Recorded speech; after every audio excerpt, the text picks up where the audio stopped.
des temps supplémentaires ont été accordés pour évoquer 4 dossiers et il n'a pas du tout été prévu ni discuté avec nos coprésidents de limiter chacune des interventions à 2 minutes 30. Je vous donne l'explication. Ah, mais on ne change pas les règles en cours de route, Monsieur le Président. Ça s'appelle la démocratie. Tout à fait. C'est ce que vous êtes en train de faire avec M. Carman. Donc je vous réexplique. Les présidents de groupe ont dit 30 minutes par débat stratégique. Mais 30 minutes avec la possibilité que tous les groupes s'expriment. Et si vous voulez bien, si vous daignez respecter pas simplement votre propre parole, mais celle de la diversité, c'est-à-dire de tous les groupes, alors effectivement, il faut que l'on soit autour de 2 minutes 30. Je vous donne la parole. Vous venez d'en prendre une petite partie, je vous en remercie.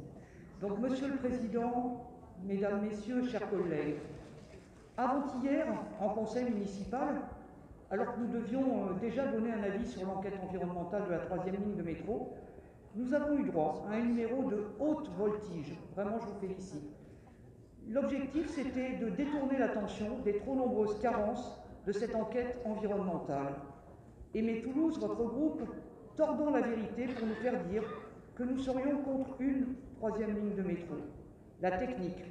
Surtout ne pas répondre à nos questions, puis passer à l'interrogatoire de la minorité, et tout ça en ignorant les mains levées pour demander la parole, mais en interrogeant ceux qui ne demandaient pas la parole, avec des élus de la majorité qui récitent leurs leçons, mais qu'on ne peut pas non plus interroger. Tout cela, alors que nous sommes pour une 3e ligne de métro, mais que nous contestons l'impact environnemental du tracé et le phasage que vous avez choisi. Nous dénonçons, surtout, une enquête environnementale insincère, contestable, contestée.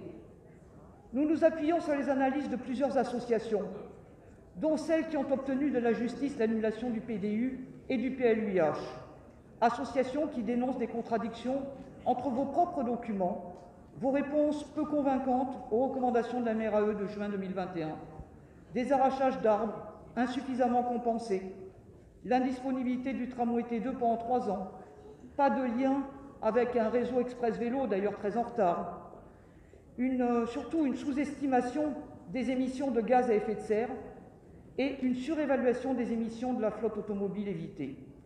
Et je vais vous éviter aujourd'hui la liste complète des manquements de cette étude, car cela nous prendrait vraiment bien trop de temps. D'ailleurs, outre l'alerte de décembre 2018 de la Chambre régionale des comptes, la Banque européenne d'investissement, la BEI, spécialisée dans le financement des collectivités dans le cadre de projets environnementaux, ne s'y est pas trompée en refusant de financer spécifiquement cette 3e ligne. Et votre soutenabilité financière qui n'envisage et qui n'analyse pas de manière prospective les conséquences durables de cette crise sanitaire. En effet, vous refusez de questionner l'affirmation d'une croissance démographique et économique soutenue, avec une tendance qui serait la même sur 10 ans, alors que des signaux de moins en moins faibles commencent à parler de démétropolisation. Par exemple, la dernière étude de la FNAIM, la Fédération nationale de l'immobilier, avec Le Monde qui titrait « Immobilier, la démétropolisation post-confinement, rééquilibre des territoires », ou alors France Stratégie qui objective le rebond des villes moyennes au détriment des métropoles. Alors même que le PCAET, sur le PCAET, nous sommes très loin de soutenir les objectifs. Vous nous proposez une ligne de métro qui, au final, ne réduira que de 3% les gaz à effet de serre à 20 ans de la mise en service.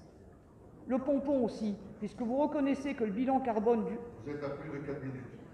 Merci de tenter de me déstabiliser, mais ça ne marchera pas, je vous remercie. Le pompon aussi, puisque vous reconnaissez que le bilan carbone présenté durant l'enquête publique était incomplet. Et vous vous engagez à le réactualiser avant la fin de l'année, mais vous voulez quand même qu'on le vote aujourd'hui. En fait, il faut vous faire confiance. Je doute qu'on ait tous envie de vous faire confiance. En tout cas, nous sommes pour une 3e ligne de métro, sous réserve qu'elle s'inscrive dans un nouveau plan de déplacement urbain qui assure une desserte de l'ensemble de la métropole, et pas seulement de 3 villes sur 37. Or, vous n'avez aucun projet structurant à l'échéance de 2030. Mais vous comptez quand même construire la moitié des logements prévus hors de la ville de Toulouse. Et la cohérence transport-urbanisme, elle est où? Sachant qu'outre les obligations légales que vous avez et sur lesquelles vous vous asseyez régulièrement, comme l'a montré le tribunal administratif, Comment allez-vous permettre aux habitants des 114 communes du périmètre de transport urbain de se passer de leur voiture? Comment allez-vous éviter qu'ils viennent tous saturer davantage encore la rocade et aggraver les problèmes respiratoires des pitchouns de Toulouse? C'est pourquoi nous réclamons un nouveau débat public sur les mobilités, comme le permet la loi, 5 années après le dernier qui a eu lieu en 2017, et la révision du PDU en urgence.